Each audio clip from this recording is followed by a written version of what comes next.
Hello everyone, আপনি কি এখনও পিসি থেকে মোবাইলে বা মোবাইল থেকে পিসিতে ডেটা ট্রান্সফার করার জন্য কেবল ব্যবহার করে থাকেন? আর যদি করেও থাকেন তাহলে এই ভিডিও দেখার পর থেকে ডেটা ট্রান্সফার করার জন্য আপনাকে আর কোনো ধরনের কেবল ব্যবহার করতে হবে না।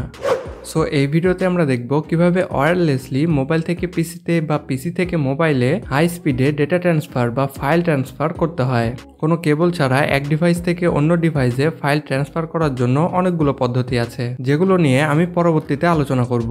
এই ভিডিওতে যেই পদ্ধতিটি দেখাবো এতে খুবই দ্রুত স্পিডে ডেটা ট্রান্সফার হবে, তবে একটা কন্ডিশন আছে যেটা আমি ভিডিওর শেষের দিকে বলে দেব। চলুন আপনাদেরকে একটু প্র্যাকটিক্যালি দেখাই। চ্যানেলটি সাবস্ক্রাইব করুন আর সাথে বেল আইকনটিও দাবিয়ে দেবেন।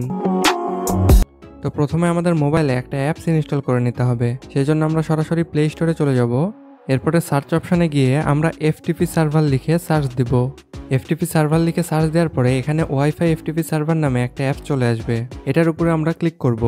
এটা খুবই ছোট একটা অ্যাপস, মাত্র 4-5 MBর একটা অ্যাপস। এটা আপনার ফোনের খুব বেশি জায়গা নষ্ট করবে না। তো এই অ্যাপসটাকে আপনারা প্রথমত ইনস্টল দিয়ে নেবেন। যেহেতু আমার ইনস্টল করা আছে সেই জন্য এখানে ওপেন লেখা দেখাচ্ছে। অ্যাপসটি ইনস্টল হওয়ার পরে আপনারা অ্যাপসটি ওপেন করে নেবেন। আমি অ্যাপসটি ওপেন করে নিচ্ছি। দেখুন এইটা হলো আমাদের সেই অ্যাপস। তো আমরা অ্যাপসটিকে ওপেন করলাম। এরপরে আমাদেরকে আর কিছু করতে হবে না, আমরা জাস্ট এখানে স্টার্ট লেখা আছে এটার উপরে ক্লিক করে দিব। তো আমি স্টার্টের উপরে ক্লিক করে দেওয়ার পরে এখানে আপনারা নতুন একটা সার্ভার ইউআরএল দেখতে পাচ্ছেন। এখন আমরা আমাদের কম্পিউটার স্ক্রিনে চলে যাচ্ছি। কম্পিউটার স্ক্রিনে আসার পরে আমরা আমাদের ফাইল ম্যানেজার অথবা দিস পিসি ওপেন করে নেব। এরপর আমাদেরকে খুব বেশি কিছু করতে হবে না, আমরা জাস্ট এখানে সার্চ বারটা দেখতে পাচ্ছি এটার উপরে ক্লিক করব এবং আমরা আমাদের অ্যাপসে যে সার্ভার ইউআরএলটা দেখতে পাচ্ছি এটা এখানে টাইপ করে দেব। তো আমি এটা টাইপ করে দিচ্ছি। তো এটা টাইপ করার শেষে আমরা জাস্ট এন্টার বাটনে প্রেস করব।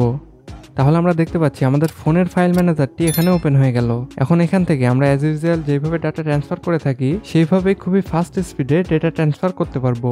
যদি আমি এখান থেকে একটা ডেটা ট্রান্সফার করে দেখাই, দেখুন এটা কিন্তু আমাদের ফোনের ফাইল ম্যানেজার। হ্যাঁ, এখন এই ডেটাটাকে আমি আমাদের কম্পিউটারে ট্রান্সফার করে নিচ্ছি। দেখুন এটা কিন্তু এখানে চলে এসেছে। আবার আমি যদি দিস পিসি থেকে কোনো ফাইল ট্রান্সফার করে দেখাই, তাহলে দেখুন এখান থেকে আমি যে কোনো একটা ফাইল কপি করলাম এবং আমার মোবাইলের ফাইল ম্যানেজারের ভিতরে গিয়ে পেস্ট করে দিলাম। তাহলে দেখতে পাচ্ছেন এখানে কিন্তু সেই ফাইলটি চলে আসলো। আর এখানে আপনার যত বড় ইচ্ছা তত বড় ফাইলই আপনি শেয়ার করতে পারবেন। আপনি চাইলে এই অ্যাপসটাকে ওপেন করে রাখতে পারেন অথবা কেটে দিলেও ডাটা ঠিক মতো ট্রান্সফার হবে। এরপরে যখন আপনাদের ডেটা ট্রান্সফার হয়ে যাবে তখন এই সার্ভারটাকে ডিসকানেক্ট করার জন্য আমরা শুধুমাত্র স্টপে ক্লিক করব। স্টপে ক্লিক করার সাথে সাথে আমাদের সার্ভারটি ডিসকানেক্ট হয়ে যাবে, তখন আর এই ইউআরএলটা কাজ করবে না। স্টপ বাটনে ক্লিক করে দিলাম। এখন কিন্তু আমরা আর কোনো ধরনের ফাইল ট্রান্সফার করতে পারবো না, কারণ আমাদের এফটিপি সার্ভারটি ক্লোজ হয়ে গেছে। এখন আমরা যদি আবার স্টার্টে ক্লিক করি তাহলে আবার আমাদেরকে এখানে সার্ভার ইউআরএল দিবে। এখন যদি আমরা এটা টাইপ করে আবার এন্টারে প্রেস করি তাহলে আবার আমাদের ডিভাইসটি কানেক্টেড হয়ে যাবে। সো এইভাবে আপনি যে কোনো ফাইল কোনো কেবল ছাড়াই আপনার কম্পিউটার থেকে মোবাইলে বা মোবাইল থেকে কম্পিউটারে ট্রান্সফার করতে পারবেন। তবে এখানে কন্ডিশন হলো আপনার ডিভাইসগুলো একই ওয়াইফাইয়ের আন্ডারে থাকতে হবে। সো এটা খুবই ইজি একটা প্রসেস ছিল। আশা করি সম্পূর্ণ ভিডিওটি আপনারা বুঝতে পেরেছেন। ভিডিওটি ভালো লাগলে একটি লাইক দিয়ে কমেন্ট করে আপনার মন্তব্য জানাতে ভুলবেন না। সাথে এরকম আরও ইনফরমেটিভ ভিডিও পেতে আমাদের চ্যানেলটি এখনই সাবস্ক্রাইব করে রাখুন। ওকে, দেন দেখা হচ্ছে পরবর্তী ভিডিওতে। আল্লাহ হাফিজ।